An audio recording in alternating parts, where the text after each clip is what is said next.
আল আদাবুল মুফরাদ, Ahsan publication, ৮ নম্বর হাদিস, অধ্যায় পিতামাতার সাথে সদ্ব্যবহার, পরিচ্ছেদ ৫, পিতামাতার সাথে নম্র ভাষায় কথা বলা।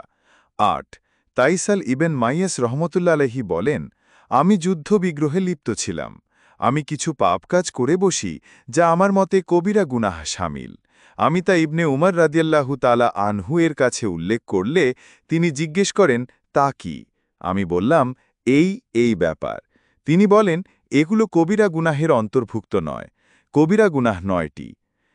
১ আল্লাহর সাথে শরিক করা, ২ নরহত্যা, ৩ জিহাদের ময়দান থেকে পলায়ন, ৪ সতীসাধ্বী নারীর বিরুদ্ধে জিনার মিথ্যা অপবাদ রটানো, ৫ সুদ খাওয়া, ৬ ইয়াতিমের মাল আত্মসাৎ করা, ৭ মসজিদে ধর্মদ্রোহী কাজ করা, ৮ ধর্ম নিয়ে উপহাস করা এবং ৯ সন্তানের অসদাচারণ, যা পিতামাতার কান্নার কারণ হয়। ইবনে উমর রাদিয়াল্লাহু তাআলা আনহু আমাকে বলেন, তুমি কি জাহান্নাম থেকে দূরে থাকতে এবং জান্নাতে প্রবেশ করতে চাও? আমি বললাম, আল্লাহর শপথ, আমি তাই চাই। তিনি বলেন, তোমার পিতামাতা কি জীবিত আছেন? আমি বললাম, আমার মা জীবিত আছেন।